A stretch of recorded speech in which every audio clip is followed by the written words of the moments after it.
Today we're talking step parenting. Do tweet us at RETV Jamaica and share your thoughts on this topic with us. Now, who doesn't know the famous Cinderella story? But what if I told you there was a better one? At the other end of the spectrum right here in Jamaica. An exemplary stepmom known as Reverend Carla Dunbar, pastor, counselor, and author. Dr. Dunbar puts down her professional hat today to let us into her life as a stepmom. I don't consider myself a wicked stepmom then, but then you'll have to ask the question of my stepson. He's Miguel, actually, named after my husband, Canute Dunbar Jr. And I had Miguel I took him when he was 9 months old. Actually found out about him after he was born. I probably was about 2 months old. And this is 12 years into my own relationship, right? Yeah, my second daughter was 12 at the time. And I found out about, of course, I was livid, right? The betrayal, the hurt, the rejection, the thinking that you don't measure up on what you don't have. And then, after I calmed down and was thinking a little bit more rational, I asked to see him. And my husband was not my husband yet, like a year after. And he brought him over, and I had him for 3 months. He was so cute and nice, and I was a dressmaker at the time, and I made little shirts and got little pants made for him, because I didn't have a son myself. I only had 2 daughters. And it was nice, and I had him for 3 months. Took care of him, gave him everything my daughters never got, because it's 12 years later, so we would be a little bit more financially able to do certain things. So he got Gerber. My daughters didn't even know what name, so, and all the feeding and everything. And then I sent him back to his mother, his biological mother. I had not yet met her. And a month later, she took him back. Yes, he was crying. He wanted to come back. So I guess I never even thought much about it, I never thought about, what would happen, how I would feel or anything like that. I just kind of took him. He belonged to my man, so he belongs to us. He's my daughter's brother. And so I took him back. She took him and she gave him to me, and I took him back and had him. He was going to school.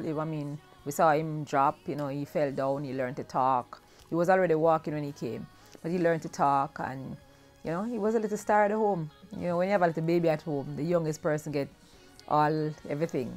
And so, he was that. And I think my Nala felt good, that's my husband, that he was actually there, that I had actually accepted him. Certainly I wasn't thinking about anything psychologically, how it would affect me.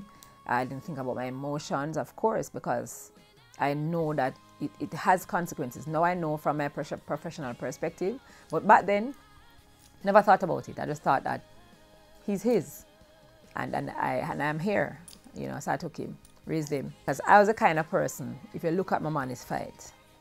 So they never knew how that was going to take, because just when I heard that she was coming with him, I heard, I got a call from somebody, around the road, and I heard she was coming up, and my husband came up expecting a fight.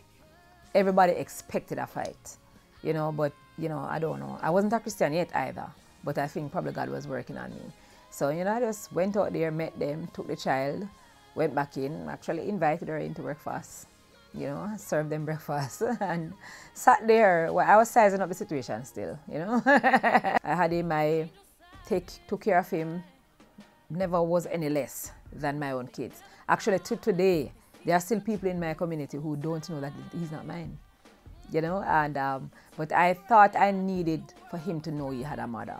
And so I introduced him to the concept. I allowed her to come and visit him. I sent him to visit her, so that he would know that I am his stepmother and not his real mother, because I really think you don't need to treat a child that way. A child has a right to know the right parents. And even though my husband never agreed initially, he understood. A book I launched last year tells the story that it had a serious psychological impact on me, but I never thought about it at the beginning. I guess what my psychiatrist said was that I pushed it to my subconscious. So I never really thought about it. But just looking at him, he's a splitting statue of my husband. He's everything. So it's not like you have a stepchild and the child is away, so you're not reminded constantly of the betrayal and the lack of the broken trust and all of that. He's right there. Then it hit me though. It hit me after a while, I was praying. I said, God, I want a son for myself. If you want to feel complete, that kind of a thing. And so I really prayed so that I would have a son. But even when my son came along, which is 4 years later, 3.5 years later, it still never made a difference. I'd already loved Miguel. You know, I love him like my own son. I don't tell anybody. If you look at the forward if you look at my book in my acknowledgement, I say I have 4 children. When my bio is being read, it says I have 4 children. I never say I have a stepson. Actually, you know, I just see him as my son. And even when I talk to his mother, I say it's my son. Children really want their parents to be together. And so a stepchild will resent a step-parent because they will believe that you are the cause of the breakup. Even though you have 8 different to show, you'll say, but we were together before and all of that. But a child is a child, and a child thinks like a child. And that child really wants his 2 or her 2 biological parents to be together. So there's a sort of a sense of resentment coming in. You start acting out and you'll hear, you're not my mother. And I've heard that too. And there were times too when I was hurt by my husband saying, it's because he's not your child. And I had to say, no, this is so unfair because nobody even knows he's not my child. I never raised him that way. My own children said, you know, the amount of beating we get feed, that kind of a thing, because I ensured that they were very protective. They were his older sisters, and I needed them to be very protective of him. They went to the same school. You know, he went to the pre-section, and they were already in the prep school. And so we ensure that, you know, all of them got that level of education. You know, I always had kids around still. You know, so I didn't want to treat him any different, and I didn't treat him any differently. And some people really don't know the difference, actually. But as he grew, the transition of my own mother, that kind of a thing. I remember distinctly when he was 16, his mother returned because she went away. And she returned and she said, you know, she took him, you know, and then he was having some headaches. And so I called to find out why he's having these headaches. And then as I was a counselor at the time, so I said, you know, perhaps you are doing this or this. And she said, you can't tell me how to raise my child. And I was very flippant. So I said, your child is already raised, you know. But apart from those little things, we really never had any run-ins, any arguments. I try to stay away from that because in my mind, I don't need to go there. You know, I did what I did. I chose to do what I did. Unconditional love. Dr. Dunbar went above and beyond the duty of a partner and stepmom. Her story reminds us that we cook up our families. We must be careful not to rush, but give it sufficient time to cook. Understanding that the rewards of security, family identity, and gratitude for one another come at the end of the journey after one puts effort into making it work, and not the begging when we say the words, I do. I'm Alexia, and until next time, keep on dreaming, wedding dreamers.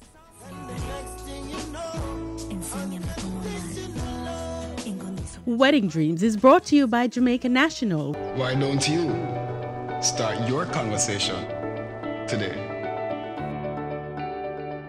In association with Petals and Promises, when the moment matters. American Jewelers, quality is our name, service is our game. And ATL Jamaica, unbeatable.